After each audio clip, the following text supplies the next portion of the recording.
Okay, guys, welcome back to another episode of the Seth Solo Side Quest. I'm Seth from the Lonely Stoner podcast, and in this episode, we're going to be talking about the recent article I just read around Tony Ferguson saying he got offered to fight KSI. Now, at this point, we don't know whether it's Tony Ferguson's CTE speaking or if this really did happen, right?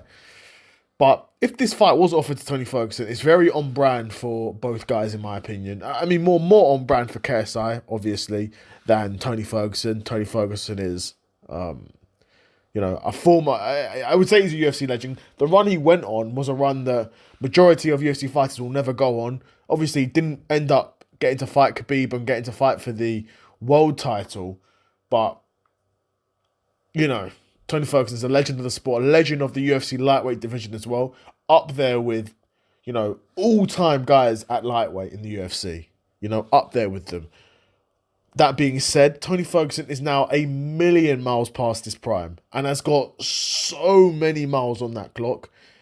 He probably wouldn't, well, not probably, if he was to fight KSI in a boxing match, KSI would win, right? Don't get it twisted, KSI would win. KSI is not that good of a boxer, but I guess he's regarded as having, a decent amount of power because he's knocked out a few guys. He's not knocked out anyone good, obviously. He's not fought anyone good. The only guy who we thought that was half decent, who's really not that good, in Tommy Fury, he lost a decision to him.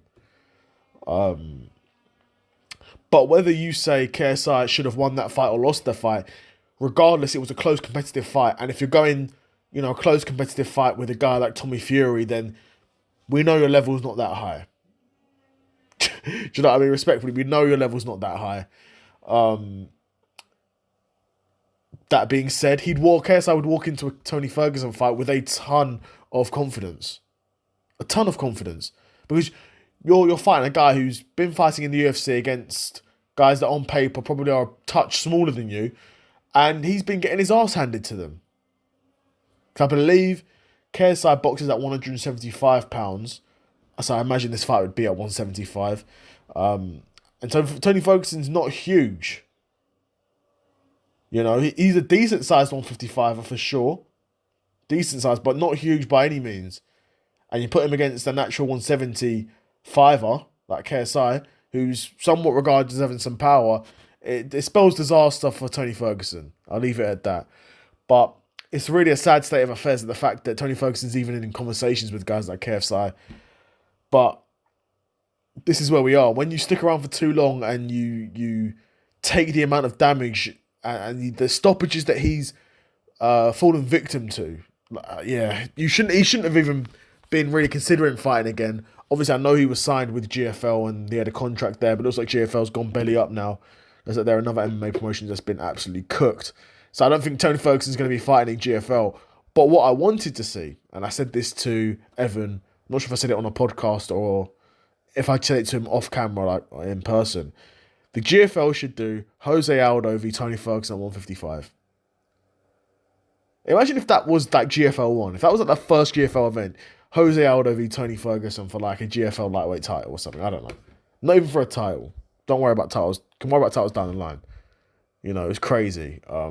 I think it was crazy. That could have been a crazy fight. Because you've got Jose Aldo, who's the smaller guy, but still very much with it. And you've got Tony Ferguson, who's the older guy, and he's absolutely cooked. But could he win on the size advantage alone? I don't know. Probably not. But that's what I'm saying. That's why I'd want to see this fight. But Tony Ferguson, we don't know. Like I said, we don't know if it's a CTE talking or if it's actually did happen that he got offered the fight. It looks like it's not happening now anyway. I think KSI is probably like pseudo retiring from boxing anyway, because he was such a sore loser when he lost to Tommy Fury. He was such like a crybaby. Like he just went out sad. He went out sad. Like it's Tommy Fury, bro. Like you're not. You know what I mean? He's nothing special. Like if you're, and the fact, like I said before, the fact that fight was even competitive shows KSI's level, right? But yeah, that's probably going to be it from me. I might have some more episodes coming soon, some more special episodes for you guys. But yeah, another episode of the Seth Solo Side Quest in the bag, and I'm out. Peace.